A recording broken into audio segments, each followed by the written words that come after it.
what are these elongated heads? Why did they do this? What do we know about this process, which, it must be pointed out, is not unique to China. It's something that has gone on all over the world, in the Americas, in the Eurasian continent, and in Africa. It's there everywhere.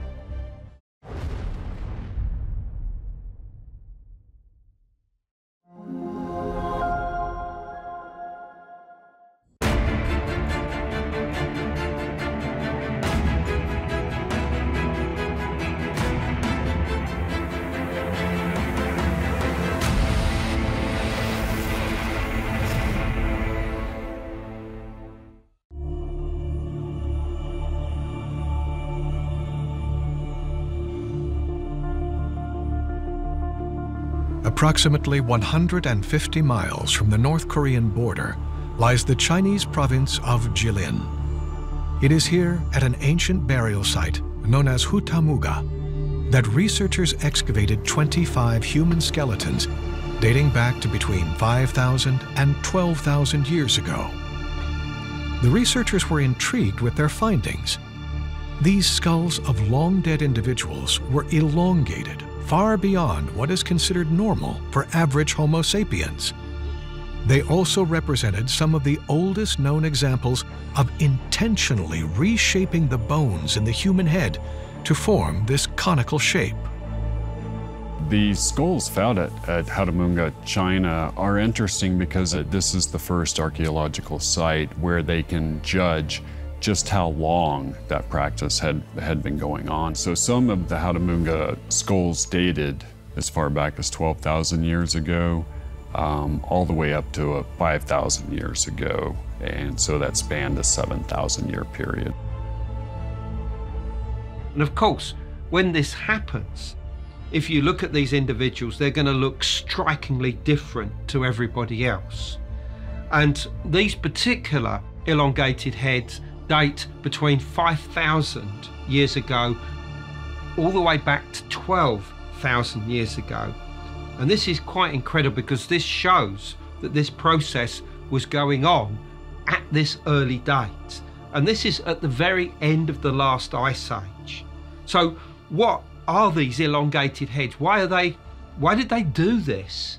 What do we know about this process, which, it must be pointed out, is not unique to China.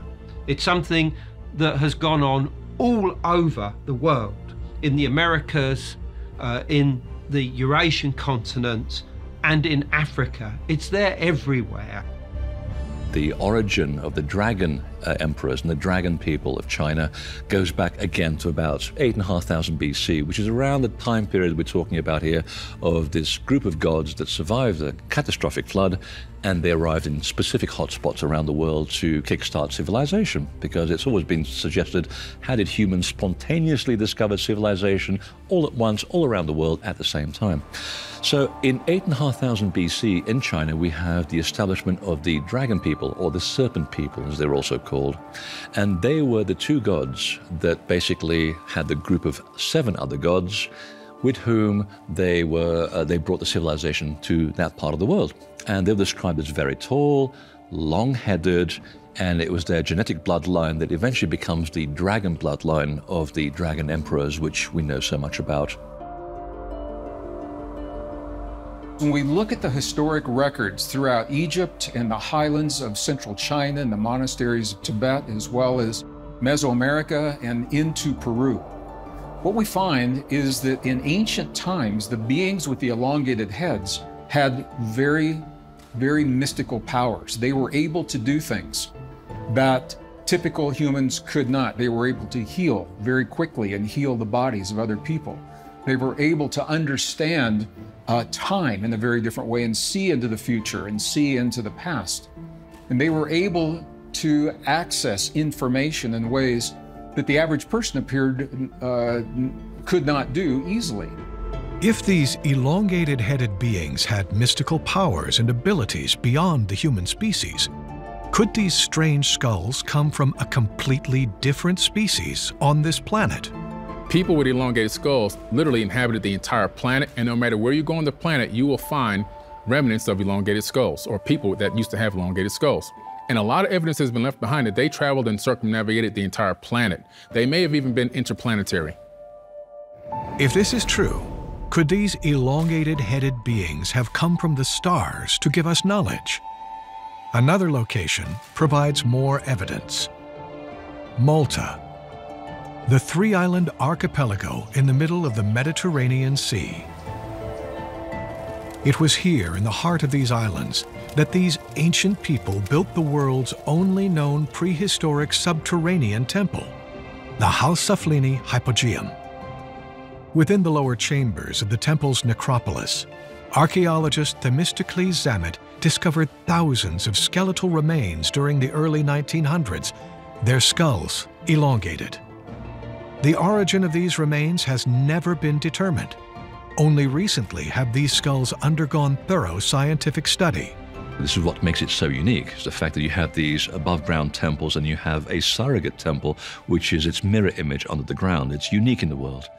And one of them was called the Hypogeum of Hal-Saflieni. And it was unique because when he started digging the inside of these 33 chambers on 3 levels, that's a hell of a lot of digging that was done, he found something like 11,000 bodies in there, skeletons, that have all been thrown in there very unceremoniously, as though a massive tidal wave had taken over the island, which is exactly what happened.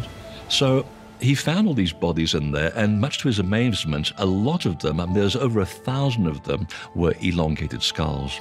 And they're unusual. Part of the fossa medium was missing, and also the sagittal suture was also not there, as you'd find that little crack that's in the human skull. So something was different about these skulls, and it was realized that they represented an elite group, people who were different to the many other thousands of skulls. So who were these elites? Almost certainly they were the people in charge of the engineering projects that were going on the island of Malta itself. And most assuredly, they had a different genetic background. But who were they and where did they come from?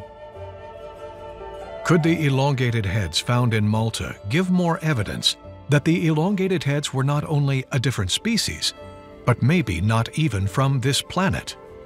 This is where context becomes so important. Because if we look only at the skulls, we may never be able to solve the mystery.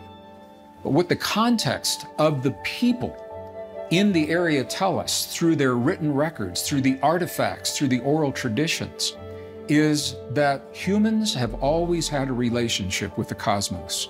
We have a family in the stars. And those that have come to us throughout history, various times in history, in times of need, when humankind faced some of the greatest challenges and crises of war and climate in the past, famine, it is these beings with the elongated skulls that came and brought food such as quinoa to the people of the Andes. They brought wisdom of peace. They brought the ability to heal when diseases ravaged throughout these populations. And they all associate these extraordinary experiences with our family from the stars. If these beings did come from the stars, why did they come to Earth? When you analyze and look at some of these ancient texts, you'd start to discover that there's the potential for an ancient galactic war that occurred in the Pleiades star cluster. And you had the Lyrians and the Sirians, and some of the depictions of them, they had elongated skulls. But either way, when you look at the record of people coming from other places to Earth, they seem to have elongated skulls, or the ancient people at least have depicted them as having these large elongated skulls. This isn't the first planet that this race has visited. These interdimensional beings, they guide the different planets, and they bring in a lot of knowledge. They are the knowledge keepers. These beings, and they have such a mass consciousness, and they have a mass amount of knowledge that's beyond time, that's infinite. And they travel from planet to planet, bringing this information and instilling it into the consciousness of any new planet that there is within specific solar systems. If these beings were installing a new consciousness, could there be remnants of them also in ancient Egypt, where many secrets of the gods and their power are carved into the walls of temples? The most famous elongated heads depicted throughout Egyptian history is a pharaoh of Egypt, Akhenaten, and his queen Nefertiti, and later, King Tut.